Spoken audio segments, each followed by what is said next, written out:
అందరికీ క్రీస్తు నామములో వందనములు తెలియజేస్తున్నాం.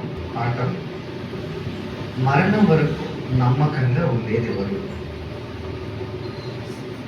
కొద్ది నిమిషాలు ఈ పాఠాన్ని గురించిన విషయాలు మనందరం కూడా కలిసి ఆలోచన చేద్దాం. పిల్లలు జాగ్రత్తగా, అన్ని విషయంలో మనం ఎంతైతే జాగ్రత్త పడతామో దేవుని మాటలు వినే విషయంలో అంతకంటే ఎక్కువ జాగ్రత్త మనం కలిగి ఉండాలి. ఎందుకంటే దేవుని మాటలు మనకు అంత అవసరమైన కనుక. మరణం వరకు నమ్మకంగా ఉండేది ఎవరు? కొన్ని మాటలు మనం ఆలోచన చేద్దాం. పిల్లరా, భూమి మీద ఉన్న కొన్ని సందర్భాలు, కొన్ని విషయాలను మనం ఆలోచిస్తే భూమి మీద ఏర్పడిన మొదటి బంధమే ఏ బంధం అంటే మొదట భార్య భర్తల బంధం, ఆదాముల బంధం. ఆ తర్వాత వారి ద్వారా ఏర్పడినదే తల్లిదండ్రుల పిల్లల బంధం. ఆ తర్వాత సహోదరి సహోదరుడు బంధం. ఇలా ఎన్నో బంధాలతో మనుషుల మనగడ ప్రారంభమైపోయింది. నిజంగా మనం ఆలోచిస్తే ఒక భర్తగా, ఒక భార్యగా, తల్లిదండ్రులుగా, పిల్లలుగా, సహోదరి సహోదరులుగా, స్నేహితులుగా మనకివ్వబడిన ఈ జీవిత బంధంలో ఎంతవరకు నమ్మకంగా ఉండగలుగుతున్నాం? మనం ఎంతవరకు నమ్మకంగా ఉండగలుగుతున్నాం? మనం ఆలోచిస్తే ఈరోజు సమాజంలో జరుగుతున్న ఎన్ని విషయాలు మనం ఆలోచిస్తున్నప్పుడు, ఎన్నో సంఘటనలు మనం ఆలోచిస్తున్నప్పుడు నిజంగా మనకు ఉన్న బంధానికి న్యాయం చేకూర్చగలుగుతున్నాము మనం? ఒక భార్యగా, ఒక భర్తగా, తల్లిదండ్రులుగా, పిల్లలుగా, స్నేహితులుగా, తోబుట్టులుగా మనకున్న బంధంలో నమ్మకంగా మనం ఉన్నామా? నిజంగా సమాజంలో జరుగుతున్న కొన్ని ఘోరమైన పరిస్థితులు చూస్తున్నప్పుడు వీళ్ళు తల్లిదండ్రులేనా, వీళ్ళు భార్య భర్తలేనా అన్న ఆలోచన మనకు వస్తుంది. పిల్లగా కొన్ని సంఘటనలు మనకు చూస్తున్నప్పుడు, వింటున్నప్పుడు నిజంగా ఒక భార్య భర్తలు చేసిన విషయాన్ని మనం ఆలోచిస్తే ఇష్టపడి పెళ్లి చేసుకున్నారండి, అవునా కదా? అడుగుతారా కదా వివాహంలో? అమ్మ అబ్బాయి నచ్చాడా? నచ్చాడు. అబ్బాయి అమ్మాయి నచ్చిందా? నచ్చింది, ఓకే. ఇరు పెద్ద మనుషులను, ఇరు కుటుంబాలను అందరిని అడిగేస్తారు. అందరి సమక్షంలో ఆ అమ్మాయి యొక్క అబ్బాయి యొక్క అభిప్రాయాన్ని తీసుకొని వివాహానికి తీసుకెళ్తారు. ఈరోజు అందరి సమక్షంలో ఒకరి అభిప్రాయాలు ఒకరికి చెప్పుకొని వివాహ బంధముతో ఒక్కటైన భార్య భర్తలు వారి భార్య భర్తల దాంపత్య జీవితంలో పిల్లల్ని అంటున్నారు. అలా కన్నా ఒక దంపతులు ఏం చేశారంటే ఆ కన్నా ఇద్దరు బిడ్డలను వాళ్ళు విడిపోతూ పోలీస్ స్టేషన్లో విడిచిపెట్టి వెళ్ళిపోయారండి. అంటే ఒకరంటే ఒకరు ఇష్టపడి వివాహం చేసుకొని, ఒకరంటే ఒకరు ప్రేమతో ఇష్టపడి వివాహం చేసుకొని కాపురం చేసి పిల్లలు కన్న తర్వాత ఇప్పుడు ఒకరంటే ఒకరు ఇష్టం లేదండి. ఇద్దరు ఒకరంటే ఒకరికి ఇష్టం లేదు. ఆమెంటే ఈయనకు ఇష్టం లేదు, ఏమంటే ఆయనకి ఇష్టం లేదు. అంటే ఇద్దరికి ఒకరి మీద ఒకరికి ఏమొచ్చిందంటే విరక్తి పుట్టింది, ఇష్టం లేదు, ప్రేమ లేదు. కనుక విడిపోవాలనుకున్నారు. విడిపోవాలనుకొని చేశారు. మరి విడిపోవాలంటే మరి ఇద్దరు మధ్యలో ఇంకిద్దరు ఉన్నారు కదా, మరి వాళ్ళు ఏం చేయాలి? నిజంగా సమాజంలో చూస్తే తల్లిదండ్రులు ఉన్న పరిస్థితిలో ఉన్న పిల్లల పరిస్థితి బాగోలేదు. తల్లిదండ్రులు ఉన్న పిల్లలే బాగోలేరు. ఈరోజు తల్లిదండ్రుల పిల్లల పరిస్థితే బాగోలేదు సమాజంలో. అలాంటిది పిల్లలు ఎక్కడో అనాథలుగా విడిచిపెట్టే వాళ్ళు ఏం కావాలి చెప్పండి? పిల్లలను తల్లిదండ్రులు అనాథలుగా విడిచిపెడితే ఒక పోలీస్ స్టేషన్లో వెళ్ళి తెరోధారి వెళ్ళిపోయారండి. వాళ్ళని చూసుకునేది ఎవరు? ఆలోచించండి. ఇద్దరు ఇష్టపడే పెళ్లి చేసుకున్నారు, కాపురం చేశారు, పిల్లల కన్నా. ఇప్పుడు అంటే ఒకరొకరు పడక విడాకులు తీసుకుని చెరోదారి వెళ్ళిపోతే ఈ పిల్లల బాబులు ఎవరు చూడాలి? నిజంగా సమాజంలో చూడండి. నిజంగా మరి వివాహమైనప్పుడు ఎన్ని ప్రమాణాలు చేస్తున్నారండి, అవునా కదా? వివాహం అప్పుడు ఎన్ని ప్రమాణాలు చేస్తున్నారు? వ్యాధి అందును, ఆరోగ్యం అందును, శ్రమైన, కష్టమైన, సుఖమైన ఎన్ని ప్రమాణాలన్నీ చేతులు చేసి ఎన్ని ప్రమాదాలు చేస్తున్న దంపతులు వివాహమైన తర్వాత చూడండి ఎలా మారిపోతున్నారు. మరొకరైతే విడిపోతున్నాం మేము, వీళ్ళని పెంచలేము, మాకు భారం అయిపోతున్నారు. మరొక జంట ఏం చేశారంటే ఆశ్రమంలో పిల్లలు విడిచి వెళ్ళిపోయారండి. ఆశ్రమంలో నిజంగా చూడండి, వారికి ఉన్న ఆ వివాహ బంధంలో ఎంతవరకు నమ్మకంగా ఉండగలుగుతున్నారు అంటే, కొంతకాలము ఇష్టపడి వివాహం చేసి పెళ్లి చేసుకొని కాపురం చేసి పిల్లలు కన్న తర్వాత ఆ పిల్లలు భారమైపోతున్నారు. 2 పక్కన భారమైపోతున్నారు. కానీ ఆశ్రమంలో ఉంటే వాళ్ళ భవిష్యత్తు ఏంటండి? వాళ్ళ జీవితం ఏంటి? వాళ్ళ బ్రతుకేంటి? నువ్వు కన్న తల్లిగా తండ్రిగా మనమే చూసుకోలేనంతగా వారు చూడగలరా? మనమే మన పిల్లలు కొన్నిసార్లు అన్ని వసతులు చేకూర్చలేము, వాళ్ళు అడిగింది ఇవ్వలేము, సరైనది అందించలేము కొన్నిసార్లు. అలాంటిది ఎక్కడ నువ్వు ఆశ్రమంలో పెడితే, ఇక్కడ పోలీస్ స్టేషన్లో పెడితే వాళ్ళు చూసుకుంటారా? నిజంగా చూడండి, నిజంగా మనకివ్వబడిన ఈ బంధంలో ఎవరైనా ఒక భర్త న్యాయం చేకూర్చగలుగుతున్నాడా? ఒక భర్త నమ్మకంగా ఉండగలుగుతున్నాడా? ఒక తండ్రి నమ్మకంగా ఉండగలుగుతున్నా? ఒక తల్లి నమ్మకంగా ఉండగలుగుతున్నా? ఒక భార్య నమ్మకంగా ఉండగలుగుతున్నా? ఈరోజు సమాజంలో కూడా నేను జరుగుతున్నాయి. నిజంగా ఏ బంధంలో చూసిన నమ్మకాలు ఏమండి? అందుకే ఈరోజు సమాజంలో వినబడుతున్నమాట, అసలు ఏ మనిషిని నమ్మే పరిస్థితి లేదని అంటున్నాడు. అవునా కదా? అసలు ఏ మనిషిని నమ్మే పరిస్థితి లేదు, ఎవరిని నమ్మే పరిస్థితి లేదు. సమాజం మారిపోయింది, మందల విలువలు కోల్పోయారు, మనుషుల మధ్య ప్రేమలు లేవు, ప్రేమలు చల్లరిపోయాయి. భర్త వల్ల భార్యకు ఉండవలసిన ప్రేమ, భార్య వల్ల భర్తకు ఉండవలసిన ప్రేమ, పిల్లలకు తల్లిదండ్రుల మీద ఉండవలసిన ప్రేమలు తగ్గిపోయే రోజు. అందుకే సమాజం పాడైపోతుంది. నిజంగా ప్రియులారా, ఏ తండ్రి తన బాధ్యతను 100%గా చేయగలుగుతున్నాడు పూర్తి? ఈరోజు సమాజంలో ఎన్నో నేరాలు జరుగుతున్నాయి, ఎన్నో ఘోరాలు జరుగుతున్నాయి. నిజంగా మనకివ్వబడిన ఈ బాధ్యతలు మనం నమ్మకంగా ఉండగలుగుతున్నామా? మనం నమ్మకంగా ఉండగలుగుతున్నామా? అలా మారిపోతే పిల్లల పరిస్థితి ఏంటి? మీరు ఆలోచించండి ప్రేమ దేవుని మాట. ఎన్నో సంఘటనలు జరుగుతున్నాయండి. ఒక తల్లి గర్భాన 9 మాసాలు మోసిందంటే బిడ్డను.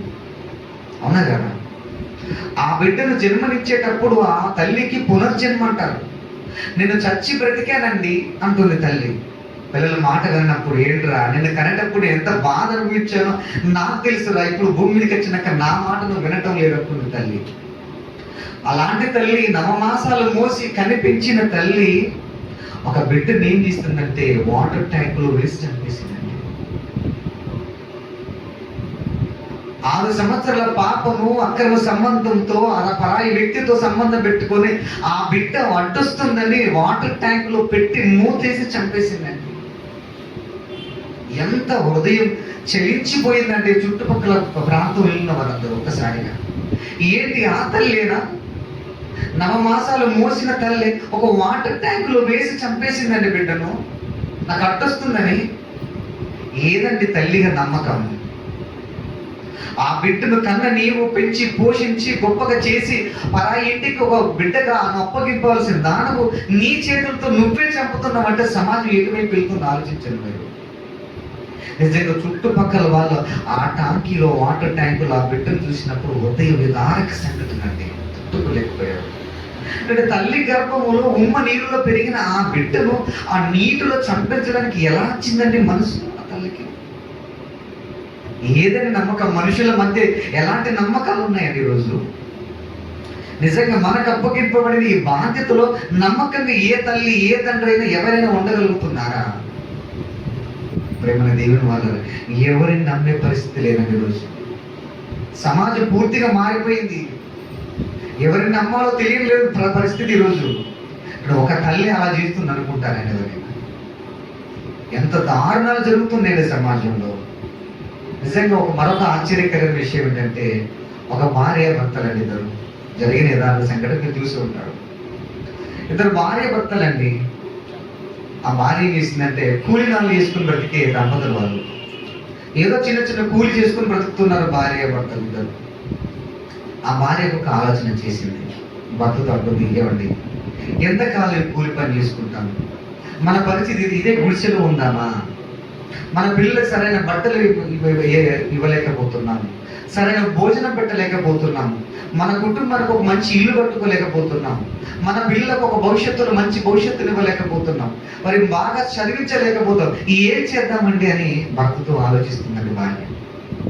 అప్పుడు భర్త అనుకున్నాడు, నాకు రాని ఆలోచన భార్య చేసింది. నేను కూడా పిల్లల కోసం ఎప్పుడు ఆలోచించలేదు, కుటుంబం కోసం ఎప్పుడు ఆలోచించలేదు, ఒక ఇల్లు కావాలని ఎప్పుడు ఆలోచించలేదు, నా భార్యకు మంచి ఆలోచన వచ్చిందని ఆనందపడ్డాడండి భర్త. అప్పుడు ఏం చేద్దాం మరి? ఇప్పుడు చేసిన కష్టంతో ప్రయోజనం చేయలేము, ఒక ఇల్లు కట్టలేము, గొప్పగా చదివించలేము, మరి ఏం చేద్దామని భార్య భర్తలు ఇద్దరు మాట్లాడుకుంటున్నారు. అప్పుడు భార్య ఉంటుంది, ఏమండి ఎంత కష్టం చేసినా మనం సంపాదించలేమండి, ఏదో ఒక త్యాగం మనం చేయాలి, అలా త్యాగం చేస్తేనే మన పిల్లల భవిష్యత్తు బాగుంటుంది, మన కుటుంబం బాగుంటుంది, సమాజంలో గొప్పగా కనబడతాం మనం అంటే భర్తను మోటివేట్ చేసిందండి. అప్పుడు భర్త అన్నాడు, ఏం చేద్దామన్నది. అప్పుడు భార్య ఒక సలహా ఇచ్చింది, ఏమండి మీకు 2 కిడ్నీలు ఉన్నాయి కదా, ఒకటి అమ్మేద్దామన్నది. ఏమంది? మీకు 2 కిడ్నీలు ఉన్నాయి కదా, ఒకటి అమ్మేద్దామన్నండి. మరి ఆ భర్త ఎలా విన్నాడో తప్ప ఏమనుకున్నాడు, నిజమే కదా, నా పిల్లలు బాగా చదువుకుంటారు కదా, ఒక మంచి ఇల్లు కట్టుకుంటాం కదా, సమాజంలో గొప్పగా కనబడతాం కదా, బాగానే ఉంటుంది కదా అని ఏమనుకున్నాడంటే ఓకే చేసేసాడండి. ఎవరైనా సమాజంలో ఆలోచించండి, ఎవరైనా అమ్మమంటే ఇల్లు అమ్ముతారు, అవునా కదా, ఎవరంటే స్థలం అమ్ముతారు, అవసరమైతే బైక్ అమ్ముతారు, కారు అమ్ముతారు, బంగారం అమ్ముతారు, ఏదైనా ఉన్నది ఏదైనా నీకు ఉంటే అమ్ముకుంటాము. కానీ ఎవరైనా అవయవాలు అమ్ముకుంటారండి. కానీ నమ్మాడండి, నిజమే అనుకున్నాడు, అలా సిద్ధపడ్డాడండి. ఆ వారి ఏం చేసిందంటే 10 లక్షలకు బేరం కుదించేసిందండి. ఒకవేళ ఈ కిడ్నీ కనుక అమ్మితే మనకు 10 లక్షలు వస్తాయండి. ఆ 10 లక్షలతో పిల్లలను బాగా చదివించవచ్చు, మంచిగా గొప్పగా చదివించవచ్చు, సమాజంలో గొప్పగా కనిపిస్తాం మనం, మంచి ఇల్లు కట్టుకోవచ్చు అని మోటివేట్ చేసేసింది. నమ్మేసేయండి భార్య మాట. అలా అయిన తర్వాత హాస్పిటల్ తీసుకెళ్ళిందండి. హాస్పిటల్ తీసేసి బేరం కుదించింది 10 లక్షలకు. ఆ 10 లక్షలకు బేరం కుదించుకొని ఆ కిడ్నీ అమ్మేసి ఆ వచ్చిన 10 లక్షలతో పరాయి వ్యక్తితో పరారైపోయిందండి. నిజంగా మీరు ఎంత దారుణం చూడండి. ఇప్పుడు ఆ వ్యక్తి పరిస్థితి ఏంటి మీరు ఆలోచించండి. నమ్మాడు కదా, నా భార్య నన్ను మోసం చేస్తుందా, నా భవిష్యత్తు కొరకు, పిల్లల భవిష్యత్తు కొరకు, కుటుంబం కొరకు ఇంత ఆలోచిస్తుంది, నేను ఆలోచించడంత ఆలోచిస్తున్న భార్య నాకంటే గొప్పది కదా నమ్మకాన్ని పెట్టుకున్నాడండి. ఆ నమ్మకంలో నిలబడలేకుండా వెళ్ళిపోయాడండి. ఇప్పుడు కుటుంబ పరిస్థితి ఏంటి మీరు ఆలోచించండి. కుటుంబ పరిస్థితి ఏంటి ఆలోచించండి. నిజంగా అటు 10 లక్షలు పోయాయి, శరీరంలో నా కిడ్నీ పోయింది, భార్య పోయింది, అనారోగ్యమైంది, కుటుంబం వీధిన పడిందండి. అంటే ఏం పని చేసుకుని బ్రతకగలడండి? ఏం పని చేసుకుని పిల్లలను పోషించగలడు? ఇలా ఆలోచిస్తే ఎన్నో సంఘటనలు జరుగుతుందండి సమాజంలో. మనుషుల మధ్య ప్రేమలు లేవు, నమ్మకాలు కోల్పోతున్నారు రోజు. మనుషుల మధ్య నమ్మకాలు లేవు, ఎవరు నమ్మకంతో నిలబడటం లేదు. నిజంగా ఏ బంధువులు, బంధువుల మధ్య బంధుత్వాలు ఉన్నాయండి. నిజంగా చూడండి, ఒక 7 ఏళ్ల బాలుడు తల్లి దాన సంస్కారాలు చేయడానికి ఎక్కడున్నాడటండి? శ్మశాన వాటికలో ఉన్నాడటండి. శ్మశాన వాటికలో 24 గంటలు 24 అవర్స్ వెయిట్ చేస్తున్నారట. నా తల్లి బంధువులు కానీ, నా తండ్రి బంధువులు కానీ ఎవరైనా వస్తారేమో కడసారి చూపుకొని నా తల్లిని చూడడానికి ఎదురు చూస్తున్నాడట 24 అవర్స్ అబ్బాయి. కానీ ఏ బంధువులు రాలేదటండి. ఎక్కడున్నాయండి బంధాలు? ఎక్కడున్నాయి నమ్మకాలు? ఎవరి మీద ఎవరు నమ్మకంతో ఉంటున్నారు? అంటే ఆ బాలుడు ఎదురు చూసాడంటే నా తల్లిని చూడడానికి ఎవరైనా వస్తారేమో, ఎవరైనా చూస్తారేమో అని ఎదురు చూసిన 24 అవర్స్ ఎదురు చూసిన ఏ ఒక్కరు రాలేదటండి. అంటే ఏ బంధువులు మనిషి నమ్మకంగా ఉంటున్నారు చూడండి. తల్లిగా నమ్మకంలో లేదు, తండ్రిగా నమ్మకంగా ఉండటం లేదు, తోబుట్టులుగా నమ్మకంగా ఉండటం లేదు. కానీ పిల్లగా నిజంగా నమ్మకం అనేది ఈరోజు ఎవరు తుది శ్వాస వరకు, మరణం వరకు మనకివ్వబడిన జీవిత కాలంలో నమ్మకంగా ఉండగలుగుతున్నామా మనం? నిజంగా ఇప్పటి వరకు లోకంలో ఉన్న బంధాల గురించి చూసాం మనం. లోకంలో ఉన్న బంధాల్లో ఏ ఒక్కరనే నమ్మకంగా ఉంటున్నది ఈరోజు? ఏ ఒక్కరు నమ్మకంగా ఉంటున్నారు? ఎక్కడ చూసినా మోసాలే, ఎక్కడ చూసిన దారుణాలే, ఎక్కడ చూసిన భయంకరమైన పరిస్థితులే. ఎవరు తమకిప్పబడే బాధ్యతలో ఆ బాధ్యతలో నమ్మకంగా ఉండలేకపోతున్నారండి. అందుకే ఎన్నో నేరాలు ఘోరాలు సమాజంలో జరుగుతున్నాయి పిల్లలు. ఇవన్నీ ఒక పక్క అయితే, ఈరోజు మనం దేవుని సన్నిధిలోనికి వస్తున్నాం, దేవుని దగ్గరికి వస్తున్నాం. మన దేవుని కొరకు నిజంగా మన మరణం వరకు నమ్మకంగా ఉంటున్నామా? ఒక మాట మనం చదువుకున్నాం చూడండి ఒకసారి. కొరింథీయులకు రాసిన 2వ పత్రిక 11వ అధ్యాయము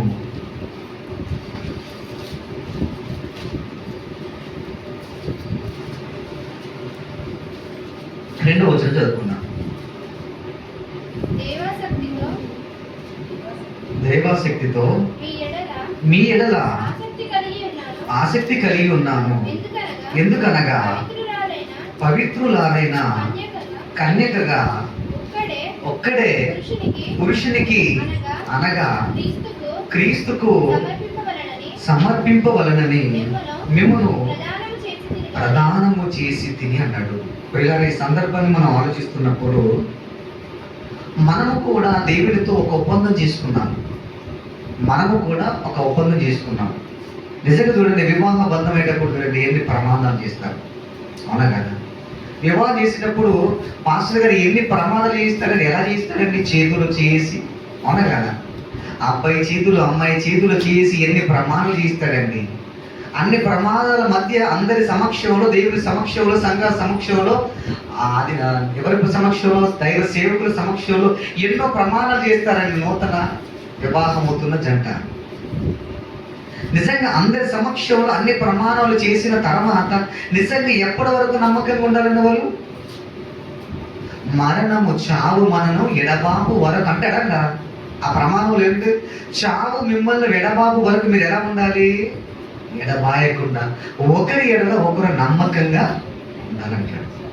ఇప్పుడు దేవుడు కూడా మనం ఏం చేశాడంటే, ఇదిగో బాప్తిసం ద్వారా ఇదిగో పరిశుద్ధ జనముగా, పరిశుద్ధులకు మనం ఏం చేశాడంటే, ఇదిగో క్రీస్తుకి అంటుకట్టబడి చేశాడు. ఆయన క్రీస్తులోనికి తీసుకొని వచ్చాడు. మనం ఇప్పుడు ఒక భార్య భర్తల బంధం ఎలాగైతే కలిసిపోయిందో, ఈరోజు మనము క్రీస్తుకు కలిసిపోయాం. అలా క్రీస్తుకు మనకున్న బంధం గొప్ప బంధం. యేసు క్రీస్తులోనికి బాప్తిసం తీసుకుంటున్న మనం, ఆ బాప్తిసం తీసుకున్న ఆ సమయంలో ఎన్ని ప్రమాణాలు చేస్తున్నామండి, అవునా కదా? వివాహం అవుతున్న దంపతులు ఎలాగైతే ప్రమాణాలు చేస్తున్నారో, ఆనాడు బాప్తిసం తీసుకొని క్రీస్తులోనికి వస్తున్న మనము, క్రీస్తు యేసులోనికి వస్తున్న మనం ఎన్ని ప్రమాణాలు చేస్తున్నామని నీటిలో మునిగేము. అప్పుడు అయ్యగారు అంటారు, మరణం వరకు నువ్వు దేవుని కొరకు నమ్మకంగా ఉంటావా అంటాడు. అవునా కదా? నువ్వు దేవుని విడవకుండా ఎంతకాలం అంటే, చావు వరకు ఉంటానంటాడు, మరణం వరకు ఉంటానంటాడు. అలా అంటున్న ఎన్నో ప్రమాణాలు చేస్తాం, ఎన్నో ఒప్పందాలు చేసుకుంటాం. ఎప్పుడు? బాప్తిసంలో.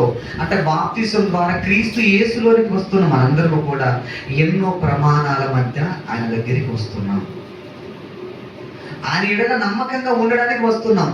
ఆనాడు చేసిన ప్రమాణాలు, ఇప్పుడు భార్య భర్తలైతే వివాహంలో చేసిన ప్రమాణాలు వాళ్ళ జీవితంలో చివరి శ్వాస వరకు ఉంటున్నాయా?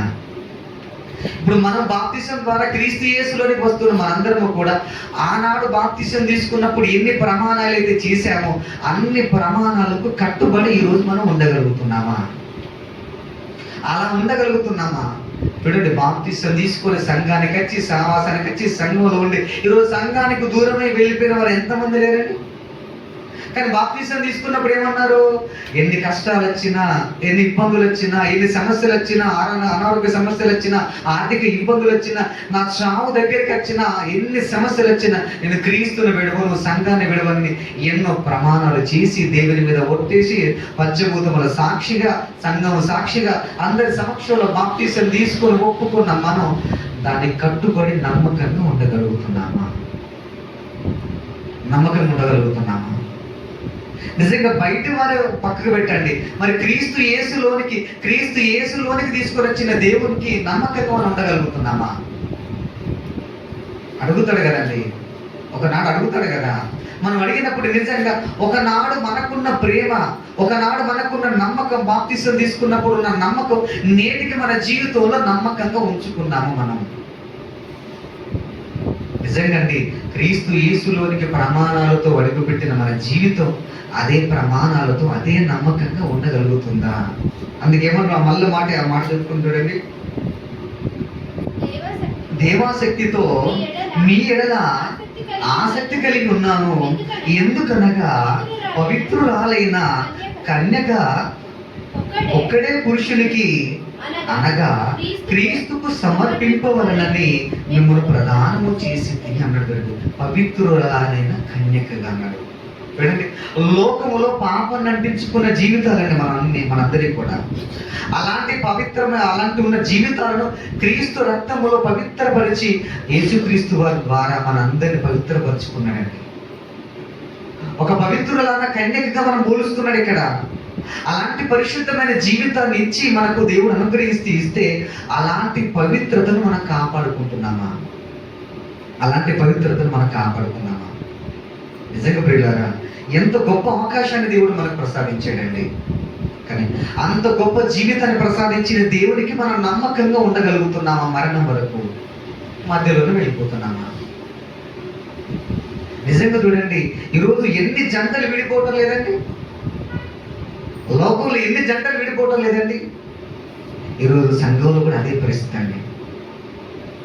దేవుడి దగ్గరికి వచ్చే ముందు ఎంత నమ్మకంగా, ఎంత ఆసక్తితో, ఎంత ఉత్సాహంతో వస్తున్నాం మనం.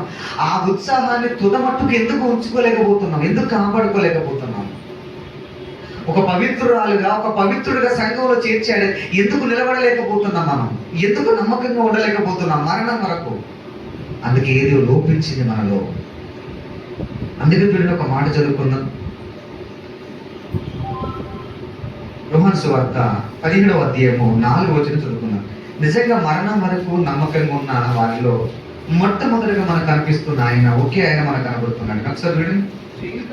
చేయుటకు నీవు నాకిచ్చిన పని నేను సంపూర్ణముగా నెరవేర్చి భూమి మీద నిన్ను మహిమపరిచి తిని అన్నాడు. ఎవరన్నా అంటున్నమాట? ఎవరంటున్నారన్నమాట? సాక్షాత్తు యేసుక్రీస్తుల వారు అంటారు, చేయుటకు నీవు నాకు అప్పగింపిన పని ఏం చేశాడట ఆయన? సంపూర్ణముగా, ఏ లోటు లేకుండా, ఏది మిగిల్చకుండా ఆయన 100%, 100% సంపూర్ణంగా నెరవేర్చాడండి ఆయన. అంటే ఎలా చేశాడంటే, యేసుక్రీస్తుల వారు భూమి మీద బ్రతికిన దినాల్లో తండ్రికి నమ్మకంగా ఉన్నాడు ఆయన. అంటే నమ్మకాన్ని వమ్ము చేయలేదు. ఏం చేశాడంటే ఆయన చేయుటకు తండ్రి ఇచ్చిన పని సంపూర్ణంగా నెరవేర్చాడండి. మరి దేవుడు మనకు కూడా పని అప్పగించాడు కదా. మన క్రీస్తు యేసులోనికి వచ్చామంటే మనకు పని ఉందా లేదా? పని ఉంది.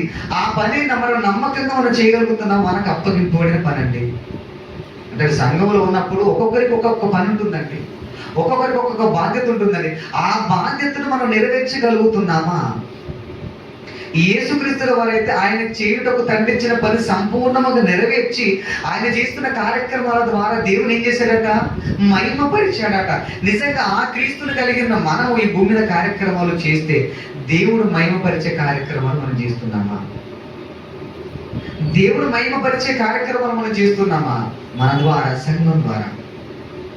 ఎందుకంటే ఒక పరిశుద్ధ జీవితాన్ని ఇచ్చే సంఘంలో మనందరినీ కూడా చేర్చాడండి. మనందరికీ యేసుక్రీస్తుల మన ఆదర్శం ప్రియులారా. ఆయన తండ్రి అప్పగింపబడిన పనిని సంపూర్ణముగా నెరవేర్చాడంట.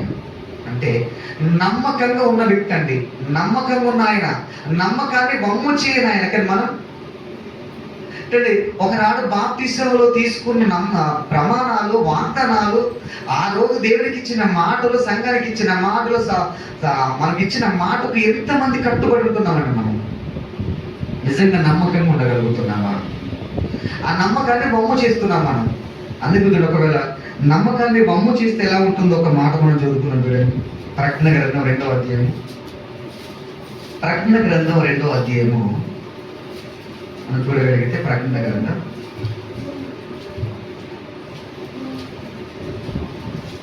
2వ అధ్యాయము 2వ వచనం నుంచి చదువుకున్నాం. అందరు కూడా నీ క్రియలను, నీ కష్టమును, నీ సహనమును నేను ఎరుగుదును. నీవు దుష్టులను సహింపలేవనియు అపోస్తులను కాకయే తాము అపోస్తులమని చెప్పుకొని వారిని పరీక్షించి వారు అబద్ధికులని నీవు కనుగొట్టివని నీవు సహనము కలిగి నా నామము నిమిత్తము భారము భరించి అలయలేదని అల్లలేదనియు నేను ఎరుగుతును. అయినను మొదట నీకున్న ప్రేమను నీవు వదిలితివని. చూడండి, ఈ మాటలు ఎవరితో చెబుతున్నాడంటే మన ప్రారంభ వచనంలో చూడగలిగితే ఎఫెసులో ఉన్న సంఘపు దూతకు ఇలాగు రాయుము అన్నాడు. అంటే ఎఫెసులో ఉన్న సంఘానికి రాస్తున్న మాటలు ఇవన్నీ కూడా మనకు అవసరమైన మాటలు. అంటే మొదట నీకున్న ప్రేమను ఏం చేశాడు? వదులుకున్నావు. అంటే ప్రారంభంలో దేవుడు అంటే మనకున్న ఆసక్తి, దేవుడు అంటే మనకున్న నమ్మకం, దేవుడు అంటే మనకున్న ప్రేమ, ప్రారంభంలో ఉన్న ప్రేమ ఈ రోజు మనకుందా? ఒక్కసారి మనం పరీక్షించుకుందామండి. మొదట దేవుడు అంటే ఎక్కడికైనా వెళ్ళామండి, అవునా కాదా? నిజంగా చూడండి, ఒక 10 ఏళ్ళు 15 ఏళ్ళ వెనకకు వెళ్ళిపోతే అప్పుడు వసతులు సరిగా ఉన్నాయండి? అప్పుడు వసతులు సరిగా ఉన్నా? ఏ వసతులు లేని సమయంలోనే దేవుని కార్యక్రమాలంటే 100 కిలోమీటర్లు ప్రయాణం చేసి వెళ్ళేవారమండి. స్థలం సరిగా దొరకకపోయినా కిందైనా పడుకొని అక్కడ మీటింగ్స్ అటెండ్ అయ్యేవారు, వినేవారు. నిజంగా ఈరోజు చూడండి, మనకి ఇక్కడ మీటింగ్ అవుతుందంటే, ఇక్కడ సభ జరుగుతుందంటే ఎన్ని అడుగుతామంటే అక్కడ వసతులు ఉన్నాయా, అక్కడ ఎలా ఉంది పరిస్థితి. అంటే ఒక చిన్న మీటింగ్కి మనం ఈరోజు వెళ్ళాలనుకున్నా అక్కడ ఉన్న పరిస్థితులు ఎలా ఉన్నాయో మనం ఆలోచిస్తున్నాం. నిజంగా చూడండి, ఒకప్పుడు బాప్తీసం తీసుకున్నప్పుడు మనకున్న నమ్మకం, మనకున్న ప్రేమ, మనకున్న విశ్వాసం ఈరోజు మనలో కనబడుతుందా దేవునికి? అందుకే మొదట నీకున్న ప్రేమను నీవు ఏమన్నావు? మరిచిపోయాడు. ఒకనాడు బాప్తీసం తీసుకున్నప్పుడు ఉన్న ప్రేమ ఈరోజు నిజంగా మనం పరీక్షించుకుంటాం, దేవుని ఎడల మనకుందా? అందుకే మొదట నీకున్న ప్రేమను విడిచిపోయాడు. ఆనాడున్న ఆసక్తి ఈరోజు మనకుందా? ఆనాడున్న ఆసక్తి ఈరోజు మనకుందా? దేవుడు అడుగుతున్నాడు మనందరినీ కూడా. ఎందుకంటే మొదట నీకున్న ప్రేమను విడిచాము. ఆనాడున్న ప్రేమను విడిచాడండి. నిజంగా ఈరోజు చూడండి, సంఘం ఉన్న పరిస్థితి చూడండి, అసలు వాక్యానికి, దేవునికి, సామాసానికి ఎంతవరకు ప్రాధాన్యత ఇవ్వగలుగుతున్నారు? నిజంగా వాక్యం వినాలి, సంఘ సమావేశంలో ఉండాలని, నేను పరుగున వెళ్ళాలని, ముందుగానే పాల్గొనాలి, సమావేశంలోనే ఉండాలన్న ఆసక్తితో వచ్చేవారు ఎంతమంది అండి? అంటే దేవుడు అంటే ఒకనాడు బాప్తీసం తీసుకున్నప్పుడు ఉన్న ఆసక్తి ఈరోజు మనలో ఉందా? అందుకే మీ మీద ఒక నేరం మోపవలసి వచ్చింది మనం అనుకుంటున్నారండి. ఒకనాడు మీ మీద నేరం మోపవలసిన ఎందుకు కారణం అంటే మొదట మీకున్న ప్రేమను మీరు ఏం చేశారు? విడిచారు. ఒకనాడు ప్రారంభంలో ఉన్న ఆసక్తి మీకు లేదు. మీరు చూస్తున్నప్పుడు ఎవరంటున్నారు? యేసుక్రీస్తు అంటున్నాడండి, మొదట మీకున్న ప్రేమను మీరు విడిచారయ్యా. ఒకనాడు వాక్యం అంటే ఆసక్తి, ఒకనాడు ప్రార్థన అంటే ఆసక్తి, ఒకనాడు మీటింగ్స్ అంటే ఆసక్తి, ఒకనాడు సావాసం అంటే ఆసక్తి. అలాంటి ఆసక్తి ఈరోజు మీలో తగ్గిపోయింది. అందుకే మీ మీద ఒక నేరాన్ని మోపుతున్నాను. ఆనాడు ప్రారంభంలో ఆసక్తి మీరు ఈరోజు నిజంగా అండి ఒక్కసారి మనం పరీక్షించుకోవాలి. నిజంగా ఆనాడు బాప్తీసం తీసుకొని నేటి వరకు వస్తున్న మన జీవితంలో దినదినం అభివృద్ధి చెందామా లేదా? బాప్తీసం తీసుకున్నప్పుడు ఉన్న జీవితం ఈరోజు మనలో అది కాపాడుకుంటున్నామా లేదా? ఆనాటి నుంచి ఈనాటి వరకు జీవితంలో ఆత్మీయంగా ఎదుగుతున్నామా, తరుగుతున్నామా? నిజంగా మనం ఎదుగుతున్నామా, తరుగుతున్నామా? దేవుడు చూస్తున్నాడు కదా ప్రియులారా. కాబట్టి మన ఆత్మీయ జీవితం ఎలా ఉంది? అందుకే మరొక మాట చదువుతాం చూడండి. ఇదే ప్రకటన గ్రంథం 2వ అధ్యాయము. ప్రకటన గ్రంథం 2వ అధ్యాయం 8వ వచనం. 8వ వచనం చదువుకున్నాం. ప్రకటన గ్రంథం 2వ అధ్యాయం 8వ వచనం చదువుకున్నాం. స్ముర్నలో ఉన్న సంఘపు దూతకు ఈలాగు రాయుము, మొదటి వాడును కడపటి వాడునై ఉండి మృతుడనై మరల బ్రతికిన వాడు చెప్పు సంగతులు ఏమనగా, నీ శ్రమను దరిద్రతను నేనెరుగుతును, అయినను నీవు ధనవంతుడవే తాము యూదులమని చెప్పుకొనొచ్చు యూదులు కాక సాతాను సమాజపు వారి వలన నీకు కలుగు దూషణ నేను ఎరుగుతును, నీవు పొందబోవు శ్రమలకు భయపడకు. మొదలంటే ఏమంటున్నాడు? నిజంగా మన బాప్తీసం తీసుకున్న తర్వాత, క్రీస్తు యేసులోకి వచ్చిన తర్వాత ఎన్నో శ్రమలు కష్టాలు, ఆకలి దప్పుకలు ఎన్నో జరుగుతున్నాయి సమాజంలో. మనకి ఈరోజు ఎన్నో ఎదురవుతున్నాయి. నిజంగా ప్రారంభ శతాబ్ద సంఘంలో ఎన్నో ఎదురయ్యేయండి. వాళ్ళు ఎదురైనా కూడా వాళ్ళు దిగిపోయారా, ఎదిగిపోయారా?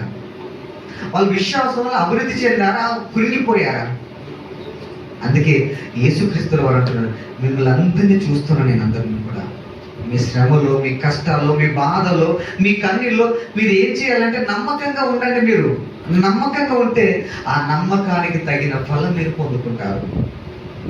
నమ్మకానికి తగ్గ ఫలం మీరు పొందుకుంటారు. అంటే ఎన్నో శ్రమలు వస్తాయండి. నిజంగా బాప్తీసం తీసుకునేటప్పుడే అయ్యగారు ఏం చెప్తారండి? ఎన్నో కష్టాలు వస్తాయమ్మా, ఎన్నో బాధలు వస్తాయి, ఎన్నో శ్రమలు వస్తాయి, సాధారణంగా వెంబడిస్తారు, మిమ్మల్ని కష్టాలు పాలు చేస్తారు, మీకు కన్నీళ్ళు వస్తాయి, ప్రమాదాలు జరుగుతాయి, ఇబ్బందులు, ఇరుకలు ఎన్నో సంభవిస్తాయి. అయినా కూడా నమ్మకంగా ఉంటాడు. ఆ నమ్మకంగా ఉంటా అంటాం.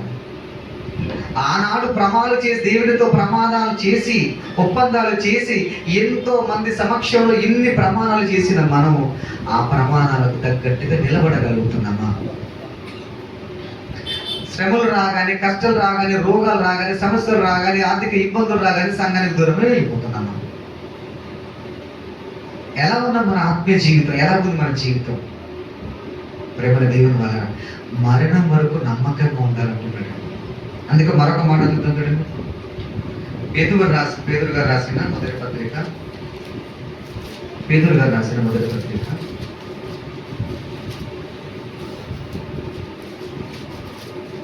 4వ అధ్యాయము 12వ వచనం చదువుకున్నాం. ప్రియులారా, మిమ్మును శోధించుటకు మీకు కలుగుచున్న అగ్ని వంటి మహాశ్రమలను గూర్చి నీకు ఏదో ఒక వింత సంభవించిందని ఆశ్చర్యపడకుడి. క్రీస్తు బయలుపరచబడినప్పుడు మీరు మహానందముతో సంతోషించు నిమిత్తము క్రీస్తు శ్రమలలో మీరు పాలువారు ఉన్నంతగా సంతోషించు అన్నాడు. ఇక్కడ ప్రారంభ శతాబ్దంలో జరిగిన శ్రమలు, కష్టాలు, బాధలు ఎలాంటి అని చెబుతున్నాడు. మళ్ళీ ఆ మాట మనం చూడగలిగితే, నా ప్రియ సహోదరులారా, మిమ్మల్ని శోధించుటకు మీకు కలుగుచున్న అగ్ని వంటి మహాశ్రమలను కూర్చి. అంటే శ్రమలు ఎలాంటి శ్రమలు అంటే అగ్ని వంటి మహాశ్రమలు. అంటే అగ్ని కంటే మన దగ్గర ఉంటాము, దూరం ఉంటామా? అగ్ని అంటే దగ్గర ఉంటాము, దూరం ఉంటాము. లోకములో అగ్ని అనగానే అమ్మో ప్రమాదం, కాలిపోతాం, బూడిదైపోతాం అని భయంతో ఎక్కడ ఉంటామంటే అగ్నికి దగ్గర ఉంటామా, దూరం ఉంటామా? దూరమే ఉండిపోతాం, దూరం ఉండిపోతాం. కానీ క్రైస్తవ జీవితంలో కూడా ఎలాంటి శ్రమలు వస్తాయట? అగ్ని వంటి మహాశ్రమలు. మరి అగ్ని లాంటి మహాశ్రమలు వచ్చినప్పుడు మనం ఏం చేయాలి? ఏదో నాకు ప్రమాదం సంభవిస్తుంది, ఏదో వింత సంభవిస్తుందని మీరు ఆందోళన చెందకండి. అవి మిమ్మల్ని పరీక్షించడానికి వస్తున్నాయి. ఆ శ్రమలను తట్టుకొని నిలబడగలిగితే, ఆ శ్రమలను ఓర్చుకోగలిగితే, ఆ శ్రమలను భరించగలిగితే ఆ భవిష్యత్తులో నీకు వచ్చే జీవితం ఉందే, మహా జీవితాన్ని నువ్వు పొందబోతున్నావు. అందుకేమన్నాడు, మీకు అగ్ని వంటి మహాశ్రమలు సంభవించినప్పుడు ఏదో ఒక వింత సంభవించినట్టు ఆశ్చర్యపడకుడి. మీకు ఎందుకు వస్తున్నాయంటే క్రీస్తు మహిమ బయలుపరిచినప్పుడు మీరు మహానందముతో సంతోషం నిమిత్తం అన్నాడు. నిజంగా ప్రియులారా, మనకస్తున్న ఈ శ్రమలు, మనకస్తున్న కష్టాలు, మనకస్తున్న బాధలు, సమస్యలను చూసి ఎప్పుడు మనం కృంగిపోకూడదండి. నిజంగా ఎప్పుడైనా మనకు అగ్ని వంటి మహాశ్రమలు వచ్చాయా? ప్రారంభ శతాబ్దంలో వాళ్ళు ఎదుర్కొన్నటువంటి సమస్యలు మనకు వచ్చాయా? మనకు చిన్న సమస్య వచ్చిందండి, అనారోగ్య సమస్య వచ్చింది. దాన్ని ఎలా చూస్తామంటే భూతత్వంలో చూస్తామని మనం. అవునా కదా? అంటే మనకు చిన్న సమస్య భూతత్వంలో చూస్తే చిన్న అక్షరం ఎలా కనబడుతుంది? మనకు పెద్ద కనబడుతుంది. అది చిన్నదే, కానీ అర్థంలో చూస్తే ఎలా కనబడుతుంది? అది పెద్ద కనబడుతుంది. మనకున్న సమస్య చిన్నదే, నువ్వు ఆలోచిస్తావు అనుకో ఆ సమస్యల గురించి, అది ఎలా కనబడుతుంది? నీకు పెద్దగానే కనబడుతుంది అండి. కానీ ప్రారంభంలో వాళ్ళకి వచ్చిన సమస్యలు ఎలాంటి అగ్ని వంటి మహాశ్రమలు అటండి. అలాంటి అగ్ని వంటి శ్రమలు వచ్చిన వాళ్ళు తట్టుకున్నారా లేదా? తట్టుకున్నారండి. కానీ మనం చూడండి, మనకి ఎలాంటి శ్రమలు? చిన్న చిన్న శ్రమలేనండి. మనకి వచ్చి చిన్న చిన్న సమస్యలు, చిన్న వాటికి మనం సంఘానికి దూరం అయిపోతున్నాం. అంటే చిన్న సమస్యలకే నిజంగా చూడండి, మొన్న ఒక్కదన వచ్చాడు, ఆ రోజు సంతోషించింది. వర్షం వస్తే వరంగల్ వాళ్ళు రారున్నారు, అవునా కదా?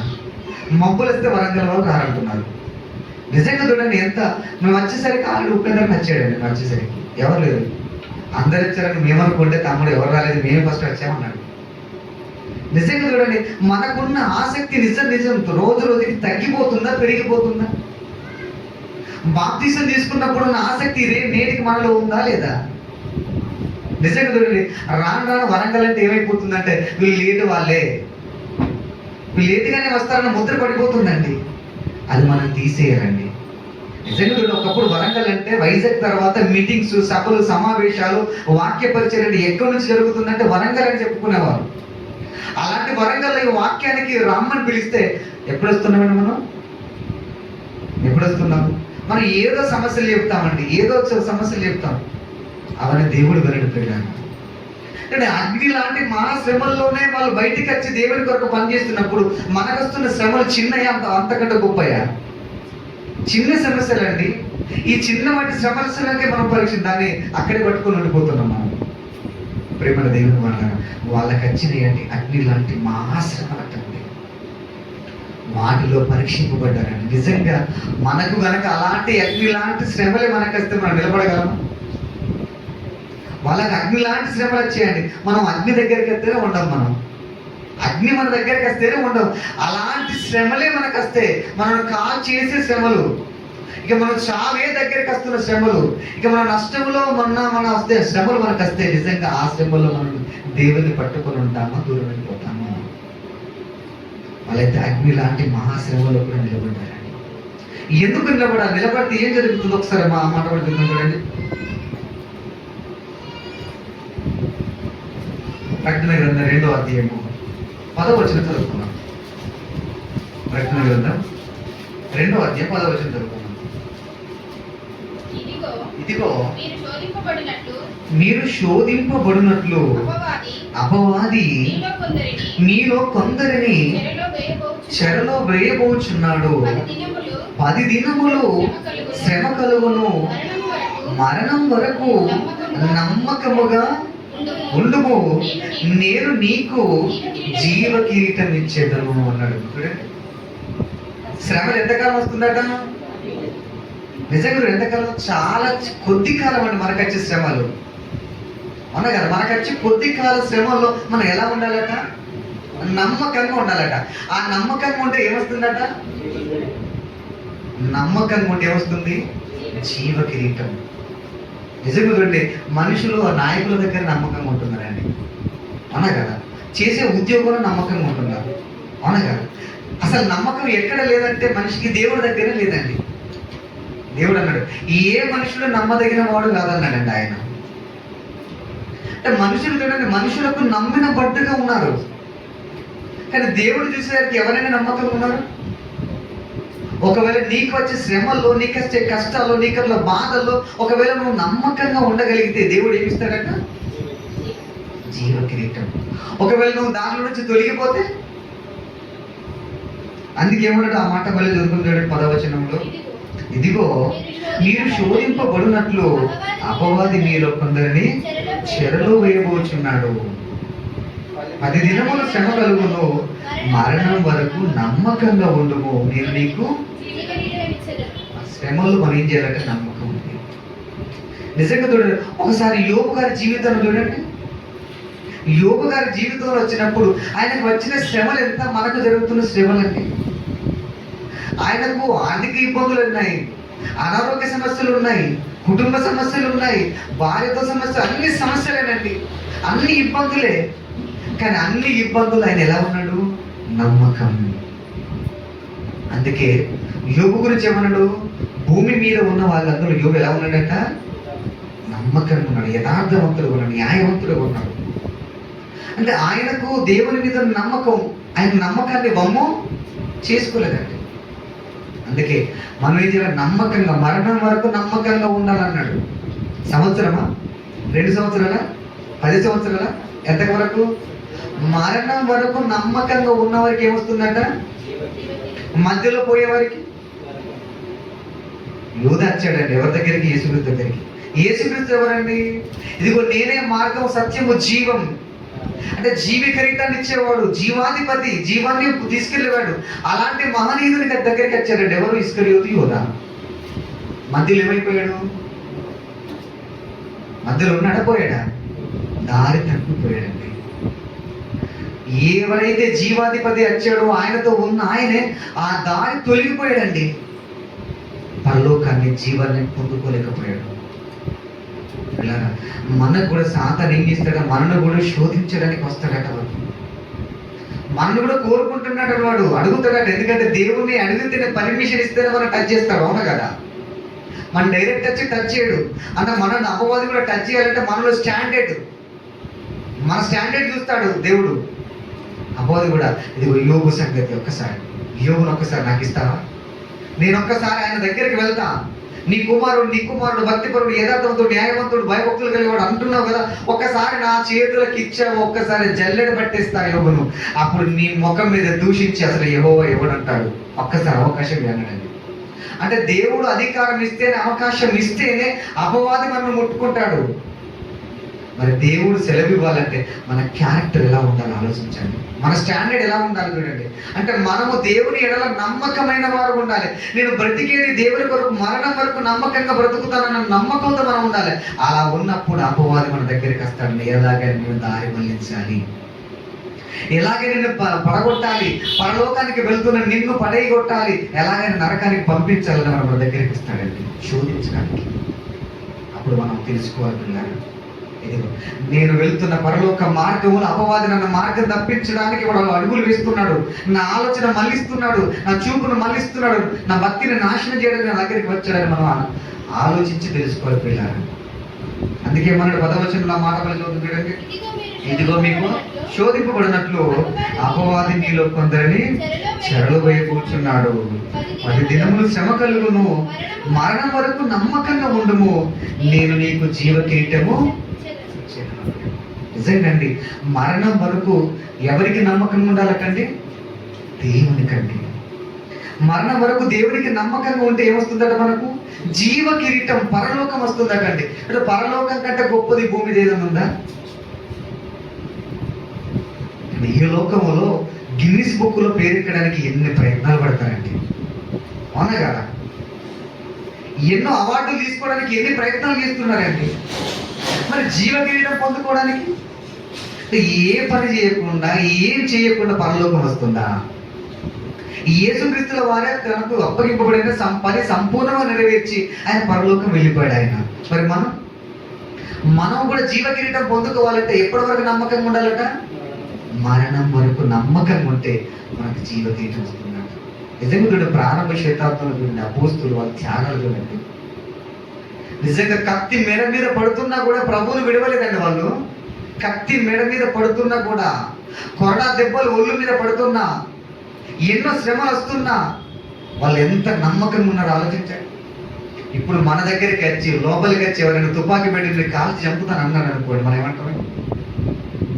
రానున్న పరిస్థితులు రావచ్చు. మీరు ప్రభువుని నమ్ముకుంటే, ప్రభువుని పూజిస్తే, ప్రభువుని ఆరాధిస్తే, వాక్యాన్ని పట్టుకుంటే, బైబిల్ పట్టుకుంటే, సంఘంగా కూడుకుంటే, ఉన్నట్టుగా ఉన్నవారిని బాంబు పెట్టి పేలిస్తాం, కొలుస్తాం, తుపాకీ పెట్టి కాల్చుతాం అనుకోరు. అన్న జారైతే ఎంతమంది అని నిలబడేవారు? ఆ తుపాకీ ఎదురైన వాళ్ళు ఉంటారా? కత్తికి ఎదురైన వారు ఉంటారా? కొరడా దెబ్బలకు చోటిచ్చేవారు ఉంటారా? ఎంతమంది నిలబడేవారండి? మరణం వరకు నమ్మకం నిలబడే, నేను ఎలా బతికినా చచ్చేంత వరకు ఏసయ్య అనుకుంటే నాకు పరలోకం అవుతుందంటే పొరపాటు. ప్రభువా ప్రభువుని పిలిచేవాడు పరలోక రాజ్యంలో ప్రవేశింపడు. తండ్రి ఇష్టం చొప్పున ప్రవర్తించేవాడే ప్రవేశిస్తాడు. ఈరోజు మన నమ్మకం దేవుడు చూస్తున్నాడండి, మన నమ్మకం దేవుడు చూస్తున్నాడు. నిజంగా ప్రారంభంలో వాళ్ళు ఎంత నమ్మకంగా ఉన్నాడు చూడండి. ఒకసారి చూడండి, అపోస్తుల కార్యములు 12వ అధ్యాయము. అంతకంటే ముందుగా కొరింథీయులకు రాసిన 2వ పత్రిక 8వ అధ్యాయం 2-3 వచనాలు చదువుకున్నాం. త్వరగా ముగించుకుందాం. కొరింథీయులకు రాసిన 2వ పత్రిక 8వ అధ్యాయం 1-2 వచనాలు చదువుకున్నాం. సహోదరులారా, మాసిదోనియ సంఘములకు అనుగ్రహింపబడి ఉన్న దేవుని కృపను గూర్చి మీకు తెలియజేస్తున్నాను. ఏలయనగా వాళ్ళు బహు శ్రమల వలన పరీక్షింపబడగా అత్యధికముగా సంతోషించడం. చూడండి, దేంట్లో సంతోషం పడగా వాళ్ళు శ్రమలో ఏమవుతుందట, శ్రమల్లో ఏముందట వాళ్ళకు సంతోషం. అందుకే చూడండి, వారు బహుశ్రమల వలన పరీక్షింపబడగా అత్యధికముగా సంతోషించిరి. బహుశ్రమల వలన వాళ్ళు ఏం చేశారట, అత్యధికముగా సంతోషించారు. వీళ్ళ నిజంగా శ్రమలు వస్తే మనం సంతోషం ఉంటామా? ఎంత బాగుంటుందండి. కష్టాలు కన్నీళ్ళు వస్తే నిజంగా ఆనందంగా సంతోషంగా మనం ఉండగలమా? మనం ఉండలేదు ఇలాగా. అందుకే కానీ మాసిదోనియాలో ఉన్న సంఘస్థులు చూడండి, వాళ్ళు ఎలా ఉన్నారంటే ఎన్ని శ్రమలు వచ్చినా ఆ శ్రమలు ఎలా ఉన్నారట, సంతోషం, ఆనందం, బహు ఆనందంతో వాళ్ళు ఆనందంగా ఉన్నారట అండి. చూడండి, మరొక మాట చదువుకున్న అపోస్తల కార్యాలు 12వ అధ్యాయం ముగించుకున్న అపోస్తల కార్యాలు 12వ అధ్యాయం ప్రారంభ వచనం. అపోస్తల కార్యం దాదాపు అదే కాలమందు రాజైన హెరోదు సంఘపు వారిలో కొందరిని బాధ పెట్టుటకు వారిని బలాత్కారముగా పట్టుకొని యోహాను సహోదరుడైన యాకోబును ఖడ్గముతో చంపించాడు. ఎవరిని చంపించాడటండి? యాకోబును ఎలా చంపించాడట? ఖడ్గముతో చంపించాడట. అంటే ప్రారంభ శతాబ్దంలో వాళ్ళకున్న నమ్మకం చూడండి. అంటే చావస్తున్నా కూడా ప్రభుని విడవలేదండి. అసలు యేసు ప్రభు నాకు ఎవరంటే వాళ్ళ ప్రాణాలు కాపాడబడేది కదా. అసలు యేసుక్రీస్తుల వారిని ఎరగాలంటే ప్రాణాలు రక్షింపబడేది కదా. యేసుక్రీస్తుని నమ్ముకున్నందుకు, ప్రభుని నమ్ముకున్నందుకు ప్రాణాలు పోయే పరిస్థితి వచ్చినా కూడా ఆ ప్రాణాలు అర్పించి నిలబడ్డారండి నమ్మకంగా.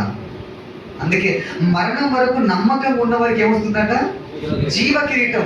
ఆ జీవ కిరీటం పొందుట కొరకు ఒక యాకోబు తన ప్రాణాన్ని పెడుతున్నాడండి, తన ప్రాణాన్ని పెడుతున్నాడు. నిజంగా అదే పరిస్థితి మనకొస్తే మనం పెట్టగలమా? అదే అంత నమ్మకం మనం ఉంచగలమా? చూడండి, ప్రభు కొరకు ప్రాణాలు పోతున్నాయండి. అక్కడ ఖడ్గముతో తల తెగిపోయిందండి. ఎంత నమ్మకం వాళ్ళండి. మరణం వరకు నమ్మకం ఉన్నవారు. మనం ఒక మాట అంటే రామండి, మనం అవునా కదా? ఒక మాట అంటే రాము, ఒక మాట అంటే పడవండి మనం. ఎవరు ఒక్కన్న మాటకు మన సంఘానికి దూరం అయిపోతాం, సమాజానికి దూరం అయిపోతాం. కానీ వాళ్ళు ప్రాణాలు తెగిస్తున్నారండి. వాళ్ళ త్యాగం ఎక్కడ, మన త్యాగం ఎక్కడండి? అందుకే వాళ్ళకి జీవ కిరీటాలు వచ్చాయి, జీవ కిరీటాలు పొందుకున్నారు. వాళ్ళు పరలోకానికి రెడీ అయిపోయారు. వాళ్ళు ఒక యాకోబు తల ఖడ్గముతో తెగబడుతుందండి. దేని కొరకు? ప్రభు నమ్ముకున్నందుకే.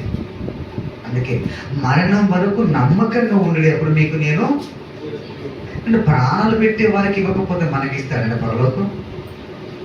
మరొక మాట చదువుకొని ముగించుకొని అపోస్తల కార్యములు 7వ అధ్యాయం, అపోస్తల కార్యములు 7వ అధ్యాయము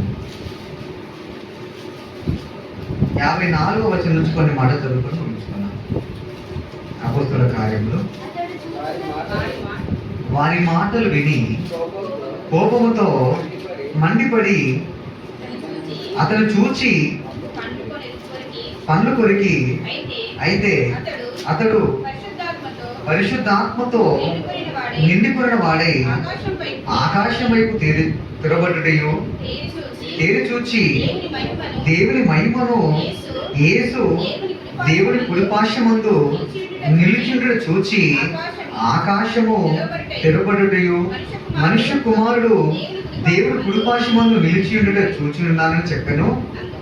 అప్పుడు వారు పెద్ద కేక వేసి చెవులు మూసుకొని ఏకముగా అతని మీద పడి పట్టణపు వెలుపలికి అతనిని వెళ్ళగొట్టి రాళ్ళు రువ్వి చంపారు. అంటే దేవుని నమ్మినందుకు, క్రీస్తుని నమ్మినందుకు, క్రీస్తును ప్రకటిస్తున్నందుకు, వాక్యాన్ని ప్రకటిస్తున్నందుకు స్థెపిను జరిగినది చూడండి. అందుకే చూడండి, అంతగా కొడుతుంటే ప్రభు కోసమే మాట్లాడుతున్నాడండి. అంతగా కొడుతుంటే దేవుని గురించే మాట్లాడుతున్నాడు. అంతగా కొడుతున్నా కూడా, రాళ్ళు రువ్వి చంపుతున్నా కూడా భక్తిని విడవని వారండి వాళ్ళు.